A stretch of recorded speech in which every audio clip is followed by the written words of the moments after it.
So in 1981, an unprecedented event took place. For the first time in many decades, a left-wing candidate who was head of the Socialist Party was elected, François Mitterrand. So François Mitterrand's victory in 1981 and the rise of a socialist government for the first time in more than 20 years shifted the focus of a number of policies, especially that of immigration policy, as immigration reform had been one of Mitterrand's campaign platforms. Now, Mitterrand's government agreed to improve the conditions of both legal and clandestine migrants in France. So by clandestine, we mean undocumented, and not to expel children under the age of 10.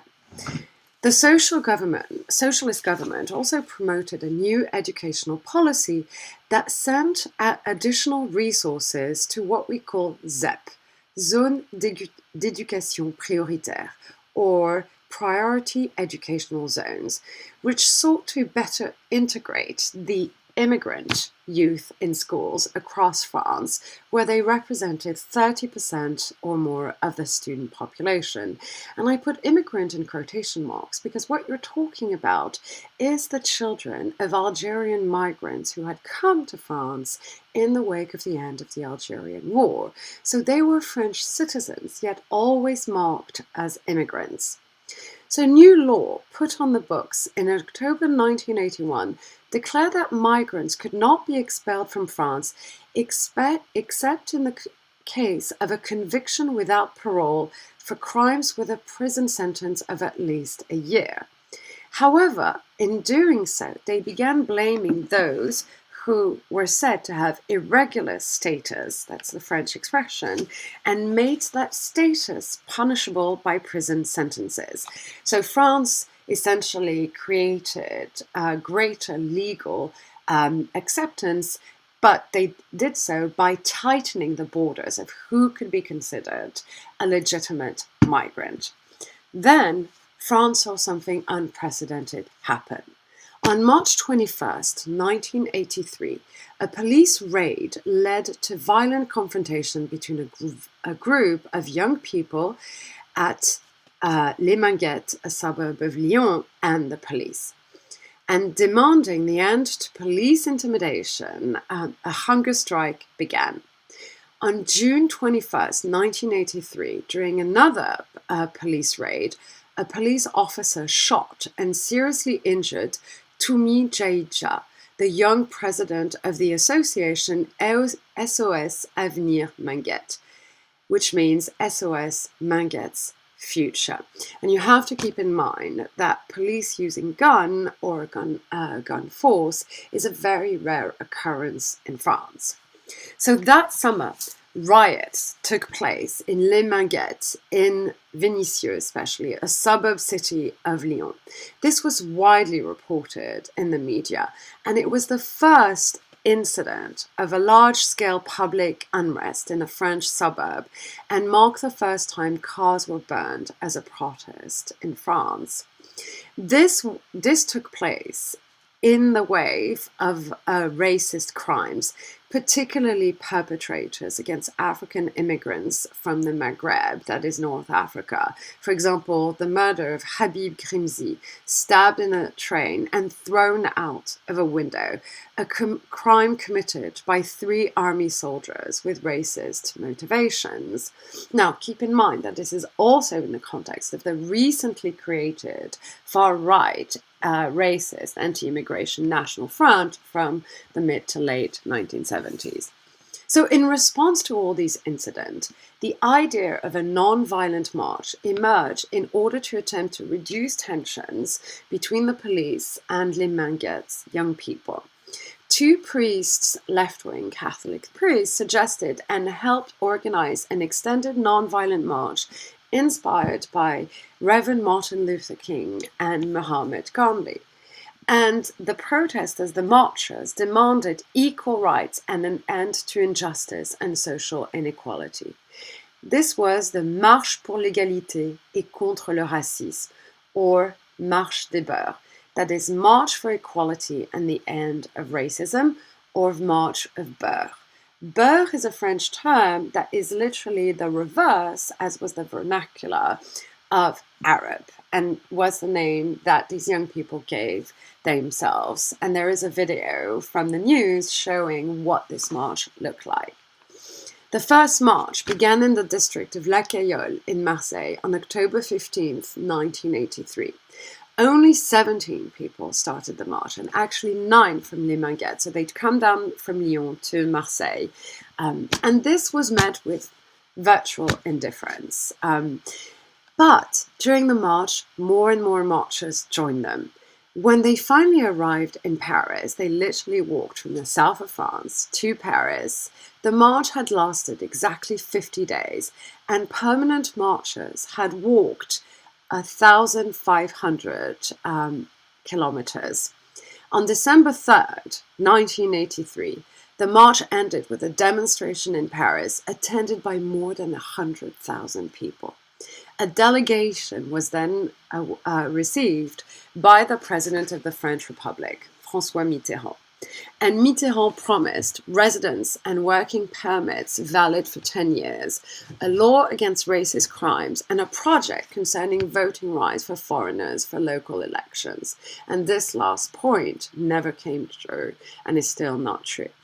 And at the same time as this was happening, this is 1983, the National Front came to the first round of elections in a northern town for the first time ever, thanks to an alliance with the traditional right wing. In 1984, a second march was organized and actively supported by the media. And the third march was organized by SOS Racisme on July 28, 1985, starting from Brussels.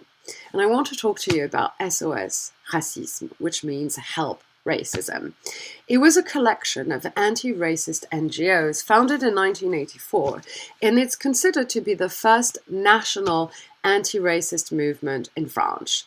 Most participants were young people from North African immigration origins who protested against racist crimes.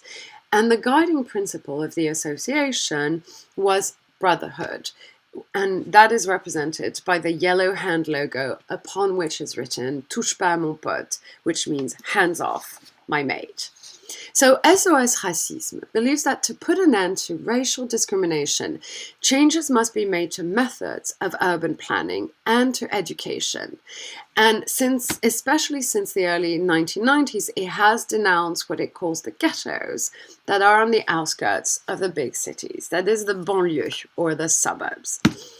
So this was in fact part of a new era where those who were rendered invisible, marginalized, were claiming a place for themselves and inaugurating new forms of mass protest or political protest. And with liberalization of state rules, what you have is the confluence of youth culture, but also the emergence of LGBT rights and claiming different forms of gendered expression.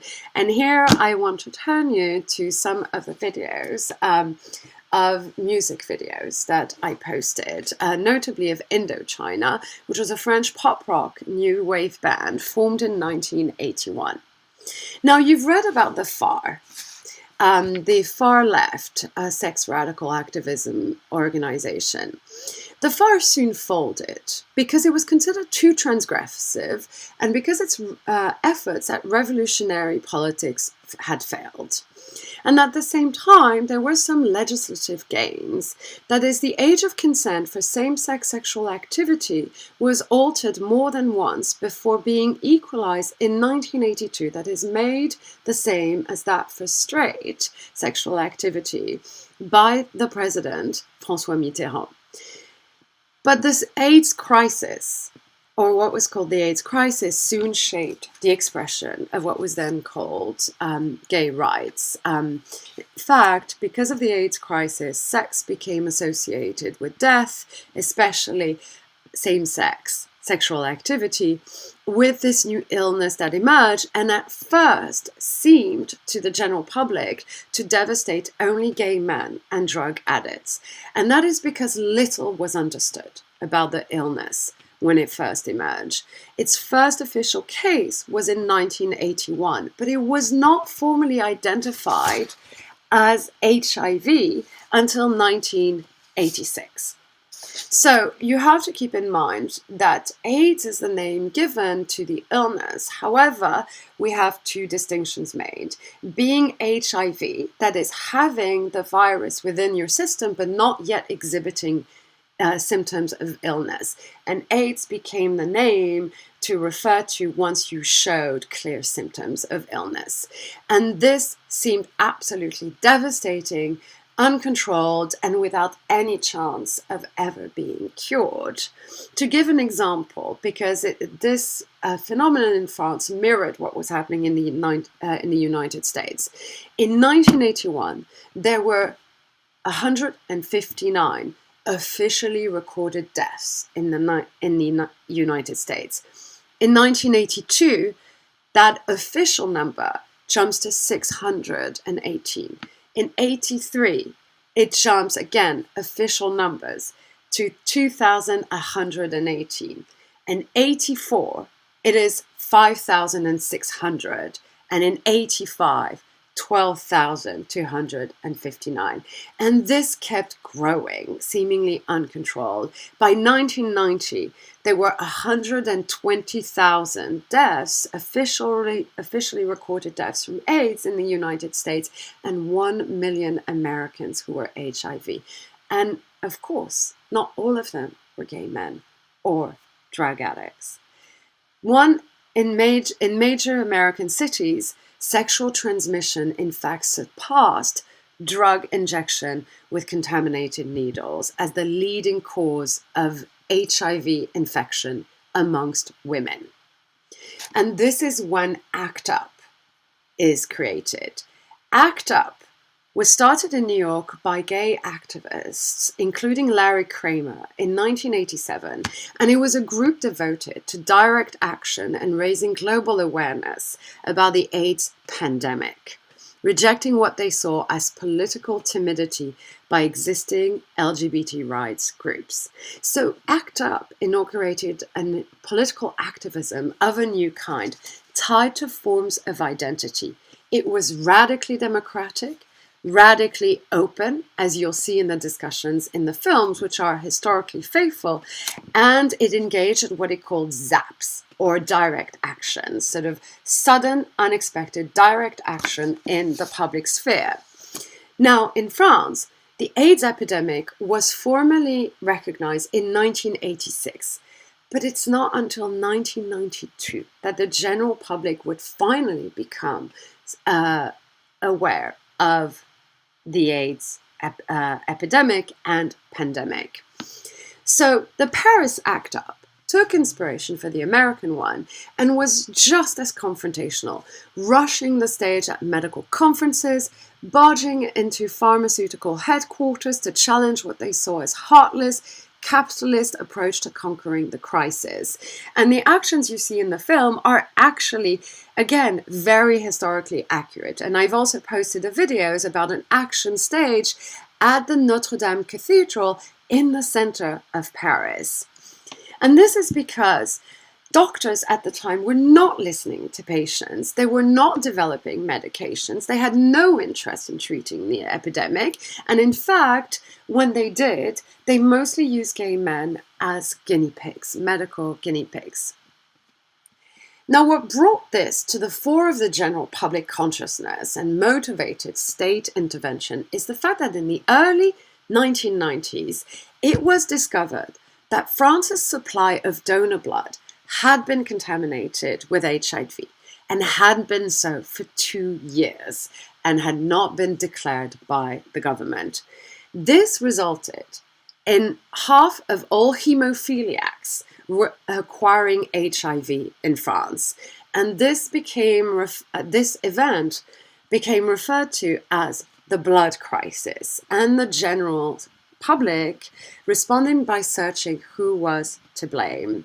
And it is these blood crises of the early 1990s that led to the explosive relevance of public health in French politics, and in fact led to trials, as the Prime Minister and a number of high-ranking government leaders were put on trial for their complicity and active engagement in covering up what became this massive blood crisis. So what you have here is a different way of intervening politically. So at the same time as feminism is becoming part of state policy, with a number of legislative gains after abortion in 75 and 79, and finally rape being made a criminal offense in the early 90s, what you also have is, in fact, gay rights emerging to the fore and taking very different routes.